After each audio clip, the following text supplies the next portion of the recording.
Welcome to our channel. ఈ మధ్య కాలంలో చిన్న పెద్ద తేడా లేకుండా ప్రతి ఒక్కరిని వేధిస్తున్న సమస్య కాన్‌స్టిపేషన్ ప్రాబ్లమ్ అండి. మలబద్ధక సమస్య. ఈ సమస్యకి మన ఇంట్లోనే ఒక చక్కటి పరిష్కారం ఉంది. నేను చెప్పినట్టు మీరు తీసుకుంటే షూర్‌గా ఈ ప్రాబ్లమ్ నుంచి బయటపడొచ్చు అంటున్నారు. General consultant and dietitian Chandini గారు చెప్తున్నమాట. సో మేడం ద్వారానే అసలుకి ఇది ఎలా మనం ప్రిపేర్ చేసుకోవాలి, ఎప్పుడెప్పుడు తీసుకోవాలి, ఈ విషయాలన్నీ మేడం ద్వారా తెలుసుకుందాం. నమస్తే మ్యామ్. నమస్తే అండి. మేడం, మన ఇంట్లో దొరికే ఒక ఐటమ్ ఇది నేను చెప్పినట్టు తీసుకుంటే కాన్‌స్టిపేషన్ ప్రాబ్లమ్ తగ్గుతుంది అని చెప్పేసి అంటున్నారు. సో ఈ మెడిసిన్ ఏంటి? మనం ఎలా ప్రిపేర్ చేసుకోవాలి? ఎప్పుడెప్పుడు తీసుకోవాలి? యాక్చువల్‌గా మన ఇంట్లో అందరూ యూజ్ చేసే మెడిసిన్ మెంతులు. ఓకే. సో మెంతులు అనేవి కాన్‌స్టిపేషన్ ప్రాబ్లమ్‌కి యూజ్ అవుతాయి. ఇంకా అదర్ ప్రాబ్లమ్స్‌కి. ఓకే. సో అదర్ ప్రాబ్లమ్స్ కూడా యూజ్ అవుతాయి. సో మెయిన్‌గా దీన్ని కాన్‌స్టిపేషన్ కోసం ఎందుకు మనం చెప్తున్నాం అంటే డైలీ రొటీన్ లైఫ్‌లో ప్రెజెంట్ కాన్‌స్టిపేషన్ అనేది ఒక కామన్ డిసీజ్ అయిపోయింది. ఓకే. సో అందుకని కంపల్సరీగా మీరు ఇంట్లో ఉన్న వాటితోనే తగ్గించుకోవడానికి ట్రై చేయాలి. ఎందుకంటే ఓకే. ప్రతి మెడిసిన్ కూడా సింథటిక్ మాలిక్యూల్ కలిగి ఉంటది కాబట్టి ఆయుర్వేదిక్‌గా మీరు వెళ్తేనే మీకున్న డిసీజ్‌ని కంప్లీట్‌గా నయం చేసుకోగలరు. సో ఈరోజు మీరు మన ప్రేక్షకులకు చెప్పే రెమెడీ ఏంటి? సో ఈ రోజు నేను చెప్పేది చాలా సింపుల్ రెమెడీ అండి. ఓకే. సో ఇప్పుడు ఎవరైనా కాన్స్టిపేషన్ ఉన్న పేషెంట్స్ లోని డైజెస్టివ్ సిస్టమ్ ని కరెక్ట్ చేసుకోవాలి. ఏదో డైజెస్టివ్ సిస్టమ్ కరెక్ట్ గా ఉంటే బౌల్ మూవ్మెంట్స్ అయినా కరెక్ట్ చేసుకోవాలి. ఓకే. సో ఈ బౌల్ మూవ్మెంట్స్ అనేవి కొన్ని రీజన్స్ వల్ల ఆ మూవ్మెంట్స్ అనేవి కరెక్ట్ గా ఉండవు. ఓకే, ఇప్పుడు మన లార్జ్ ఇంటెస్టైన్, స్మాల్ ఇంటెస్టైన్ నుంచి లార్జ్ ఇంటెస్టైన్ నుంచి బౌల్ అనేది బయటకు వెళ్ళిపోవాలి. Okay ma'am. కానీ కొన్ని రీజన్స్ వల్ల బౌల్ మూవ్మెంట్స్ అనేవి ఆబ్సెంట్ అవుతున్నాయి. జనరల్ గా మన మెకానిజం ఎలా ఉంటదంటే లార్జ్ ఇంటెస్టైన్ లో ఇట్లా ఇక్కడ చూసారా, ఇక్కడ నుంచి ఇక్కడ వరకు, ఇక్కడ నుంచి ఇక్కడ వరకు, ఇక్కడ నుంచి ఇక్కడ వరకు ఎలా చాంబర్స్ ఉన్నాయో అలా చాంబర్స్ ఉంటాయి. ఓకే. ఈ చాంబర్ ఓపెన్ అయిన వెంటనే ఈ చాంబర్ క్లోజ్ అవుతుంది. ఓకే. సో ఎప్పుడైతే ఈ చాంబర్ లోకి వచ్చేసిందో ఈ చాంబర్ ఓపెన్ అవ్వాలి, కానీ ఈ చాంబర్ లో ఉన్న ఫ్లూయిడ్ అంతా ఈ చాంబర్ లోకి వెళ్ళాలి. ఓకే. సో ఇప్పుడు ఏమవుతుందంటే మూమెంట్, దీని కదలిక ఉంటేనే ఇక్కడికి వెళ్తుంది. So okay. దీని కదలిక లేదు అనుకోండి, ఆ ఫీకల్ మెటీరియల్ అనేది ఇక్కడే ఉండిపోతుంది. ఓకే. సో ఈ చాంబర్ లోకి వెళ్దు. సో ఇక్కడ రెక్టమ్ ఉందనుకోండి, ఇక్కడ నుంచి ఇంత దూరం పాస్ అవడానికి మీకు ప్రాబ్లం అవుతుంది. ఓకే. కానీ ఈ లోపే ఏమవుతుందంటే మళ్ళీ అగైన్ అక్కడ ఉన్న small intestine and large intestine లో ఉన్న ఫ్లూయిడ్స్ అందులో ఉన్న వాటిని మళ్ళీ ఎక్స్క్రియేట్ చేసుకోవడం చేస్తాయి. ఓకే. జనరల్ గా మన గాడ్ ఏంటంటే ఒక ప్రొటెక్టివ్ మెకానిజం ఇచ్చాడు. ఏ రోజు ఆ రోజు బయటికి ఫీకల్ మెటీరియల్ అనేది బయటకు వెళ్ళిపోవాలి. ఓకే. కానీ ఇది ఏమవుతుందంటే అందులోనే ఉండిపోతే మళ్ళీ దాంట్లో ఉండే ఫీకల్ మెటీరియల్ నుంచి మళ్ళీ రీఅబ్జర్వ్ అవుతుంది. ఓకే. అంటే మళ్ళీ హార్మ్ఫుల్ ప్రొడక్ట్స్ అనేవి బాడీలో గెట్ బ్యాక్ అవుతాయి. ఓకే. సో కంపల్సరీగా మీరు కాన్స్టిపేషన్ ప్రాబ్లం ఉంటే కంపల్సరీగా రెక్టిఫై చేసుకోవాలి.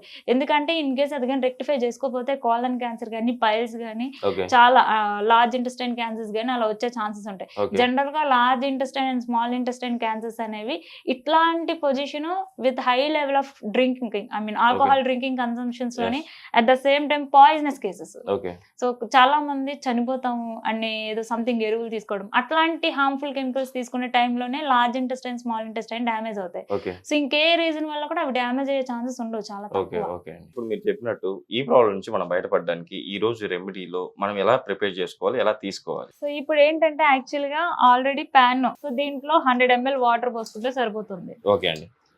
సో ఈ 100 ml వాటర్ కొద్దిగా బబుల్స్ వచ్చే వరకు, బబుల్స్ వస్తే సరిపోతుంది, మనకి హై హీట్ అనేది అవసరం లేదు. ఓకే. అసలు కారణాలు ఏమంటారు మేడం అసలు రావడానికి ప్రాబ్లమ్స్? కొన్ని యాక్చువల్ గా కాజెస్ ఏంటంటే డిసీజ్ ఓరియంటెడ్ కాన్స్టిపేషన్ వస్తుంది, ఓకే. మెడికేషన్ ఓరియంటెడ్ కాన్స్టిపేషన్ వస్తుంది, or malnutrition oriented constipation వస్తుంది.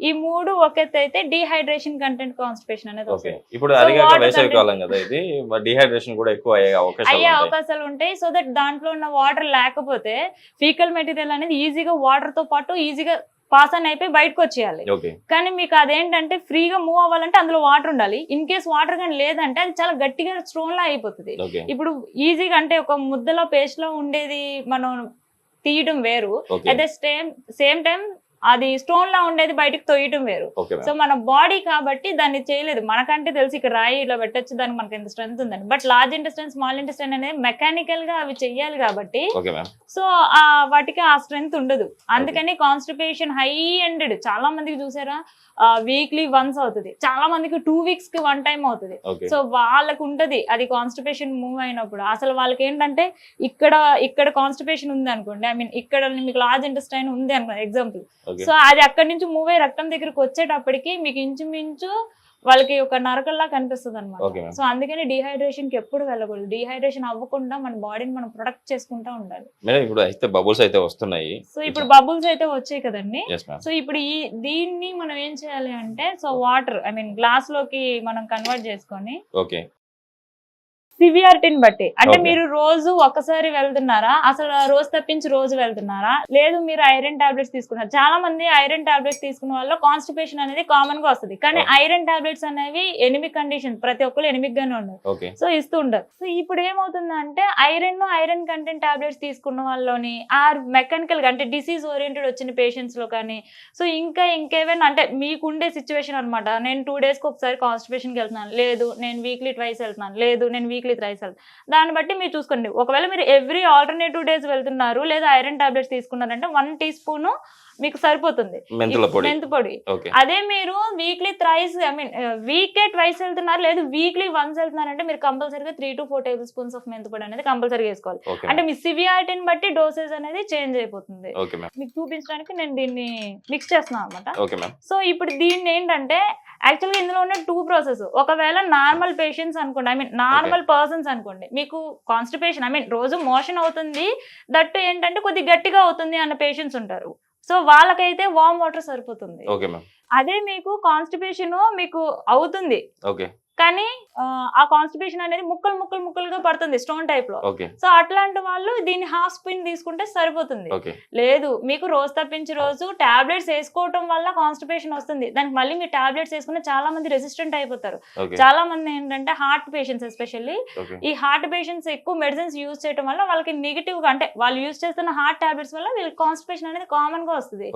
సో అట్లాంటి వాళ్ళు ఏం చేస్తారు అంటే వాళ్ళకి టాబ్లెట్స్ పెడతాం, క్రిమాఫిన్ సిరప్ అని సంథింగ్. సో ఇవన్నీ పెట్టేటప్పటికి వాళ్ళు ఏంటంటే ఆ మాలిక్యూల్ కి రెసిస్టెంట్ అయిపోతారు. ఇంకా ఒకనొక స్టేజ్ లో ఇంకా వాళ్ళకి పని చేయవు. సో ఇప్పుడు వాళ్ళకి ఏంటంటే ఎనిమాస్ ఇచ్చి అట్లా చేసుకునే పొజిషన్ లో ఉన్న వాళ్ళ పేషెంట్లు కూడా ఉంటారు. సో అట్లాంటి పేషెంట్స్ కోసం అయితే మేము ఇసెఫ్గుల్ హుక్ అని చెప్పి ఆయుర్వేదిక్ మెడిసిన్ చాలా ఎక్సలెంట్ పని చేస్తుందండి. సో అట్లాగే ఇన్ కేస్ అంటే నార్మల్ పేషెంట్స్, అంటే normal persons something like high fat foods కానీ లేదు హై ఫాస్ట్ ఫుడ్స్ కానీ తిన్నప్పుడు వాళ్ళకు కూడా మోషన్ రాదు. సో అట్లాంటి పేషెంట్స్ లో మీకు ఆక్యుపంచర్ పాయింట్ ఇక్కడ ఉంటది. సో మీరు ఈ ఆక్యుపంచర్ పాయింట్ అప్లై చేస్తే సరిపోతుంది. ఇది యాక్చువల్లీ రోజుకి ఒకసారి తీసుకోవాలంటారు. యాక్చువల్ గా రోజుకి ఎర్లీ మార్నింగ్ ఎంటీ స్టమక్ తో తీసుకోవాలండి. సో ఇది ఎప్పుడు వర్క్ చేస్తుంది అన్నది కూడా ఇంపార్టెంట్. మీరు ఎంటీ స్టమక్ తో తీసుకుంటే ఆటోమేటిక్ గా బౌల్ మూవ్మెంట్స్ యాక్టివేట్ అయ్యి తీసుకున్న ఒక 10 to 15 minutes లోపు మీకు మోషన్ అనేది ఫ్రీగా అవుతుంది. చూసారు కదండి, మీరు కూడా మన మెంతి పౌడర్ ని మీరు ఇలా గోరువెచ్చగా వాటర్ను వేడి చేసుకొని దానికి బౌల్స్ వచ్చిన తర్వాత ఇలా ఒక స్పూన్ కలుపుకొని మీరు రెగ్యులర్గా తీసుకోవడం వల్ల, మేడం చెప్పినట్టు పరిగెడుకుని తీసుకోవడం వల్ల కంపల్సరీ 10 to 15 minutes మీకైతే ఫ్రీ మోషన్ అవుతుందని చెప్పేసి అంటున్నారు. కంపల్సరీ వాడండి, వాడి మీరు ఈ ప్రాబ్లం నుంచి బయటపడతారని చెప్పి ఆశిస్తాను. మేడం ఈరోజు మన ప్రేక్షకులకు ది బెస్ట్ రెమెడీ అనుకోవాలి, మెంతులతో కాన్స్టిపేషన్ ప్రాబ్లం తగ్గించుకోవచ్చు. ఇంత మంచి రెమెడీ చెప్పినందుకు మా ప్రేక్షకుల తరపు నుంచి అండి, సుమన్ టీవీ తరపు నుంచి థ్యాంక్ యూ అండి.